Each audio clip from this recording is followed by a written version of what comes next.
Hey guys, Mike from Urban Automotive, Oakville, Ontario, Canada, here with part 3 of our series of our mini engine replacement. As you can hear in the background, we have something running. Success! Success. But This is Drew, everybody. Hi guys. A little under the weather today, but interesting story on this one. So as we know initially, this one here had... Can we shut it off so we can hear better? We'll shut it off. Why don't you do that? Because, yeah, interesting story is the understatement of the year. Okay, that's better. Now everybody can hear us. All right. So initially, this thing had valve timing codes, a lot of chain rattle and knocking and all that stuff. And these are quite a job, as well as some lifter clatter. These jobs can get pretty expensive. So what we opted to do, what we thought at the time was going to be the cheaper route for the customer, is go with a used engine. Get a known good used engine and put it in. Which is usually a good option. Yeah, 90% of the time, you're good.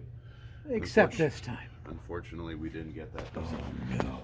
So this is the engine that came out of it with the time and chain issues. Yes. This is the second one here. This is one here. What happened with this one? Well, my spidey sense was tingling. So when we got the used engine, it didn't look as good as it probably should. It certainly doesn't. No, not at all. So before we put the whole front end back on this thing, fire it up and take a listen for it. And on seeing it runs smooth, all good. Quiet like church on Monday. Except we're getting a lot of smoke out of the tailpipe. Smoking. And it never did that before. And you'd go and you're getting like a burnt, oily smell out of this thing, and it would just keep getting worse and worse and worse. Like Cheech and Chong bad smoke. And so Up in Smoke, wasn't that movie? Up in Smoke, yeah, man. Yeah, man, yeah. So further looking, we pulled the oxygen sensor out to have a look, and it was coated with oil. We go pull the Coated. We go pull the exhaust manifold off.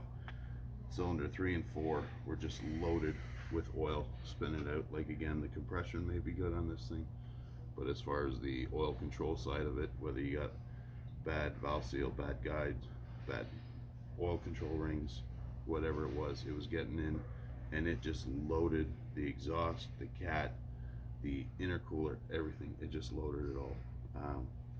And again, everything was dry before this, so we ended up getting a second used engine, and this one was fantastic. It took a little while for all the oil in that to burn out, but this one is great, no issues, great performance.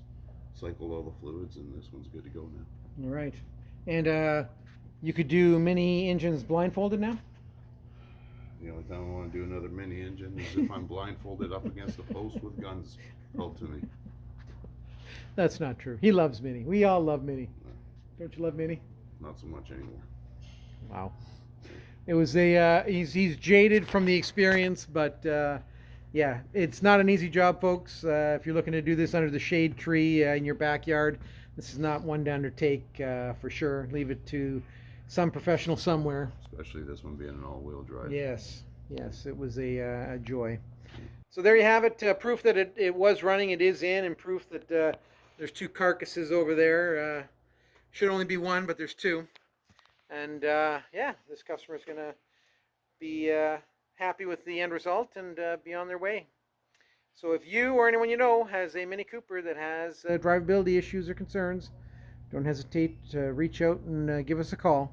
Urban Automotive. Safety first.